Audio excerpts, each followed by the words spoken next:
morning, ladies and gentlemen, and welcome to the Global LTV Press Review.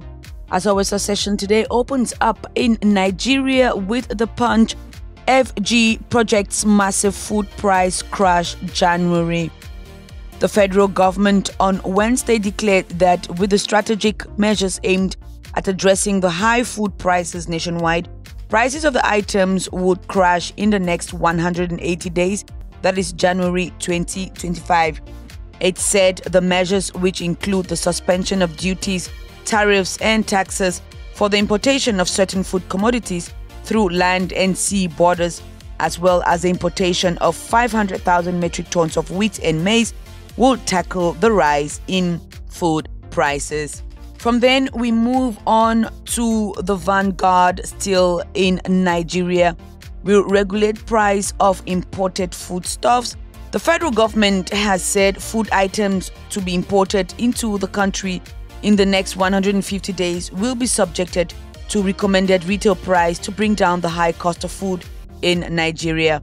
This came on a day the lawmaker representing Borno South Senatorial District, Senator Ali Ndume, alleged that the food crisis in the country was further worsened by the fact that President Bola Tinubu was not accessible to be advised by lawmakers and even cabinet ministers. Still in Nigeria, we are with The Nation that says federal government kicks off food security emergency plan. My team and I will work swiftly and diligently to actualize the crucial policies to ensure food security for everyone in the immediate term. Minister of Agriculture and Food Security Abubakar Kyari declared yesterday it was set to kickstart the emergency plan to neutralize the galloping rise in food price, among others. Lastly, for Nigeria's front page for today is the Daily Trust. Bread beyond reach, citizens lament. Bread is no longer a staple food in Nigeria as it has been priced beyond our reach. Multiple citizens who spoke to Daily Trust across various states of the Federation said on Wednesday. According to those interviewed by our correspondents in Gombe, Lagos, Kaduna, Kano, Katsina, and Taraba, millions of Nigerians are now reeling under the rising cost of living exacerbated by inflation. Now, let us take you over to Ghana and see what the front newspapers have for us today. We begin with the Daily Graphic. Armed forces record 1,300 mental disorders yearly. About 1,300 cases of mental health disorders have been recorded within the Ghana Armed Forces (GAF) each year since 2021.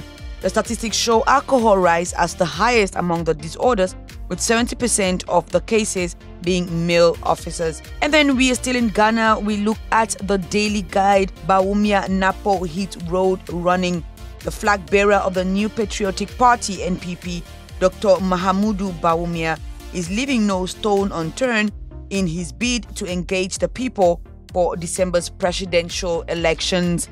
We end today's edition of the Press Review with international front page from the United Kingdom. The Daily Express. Triple murder suspect Kyle Clifford, 26, caught in cemetery after huge manhunt. Victims of horror crossbow killings, thus as a fugitive accused of murdering the wife and two daughters of BBC racing commentator John Hunt in a crossbow attack, has been captured at a cemetery after a huge manhunt. Thank you, ladies and gentlemen, for joining us on today's Press Review here on Global LTV. Stay tuned to this channel for more coming up and stay blessed.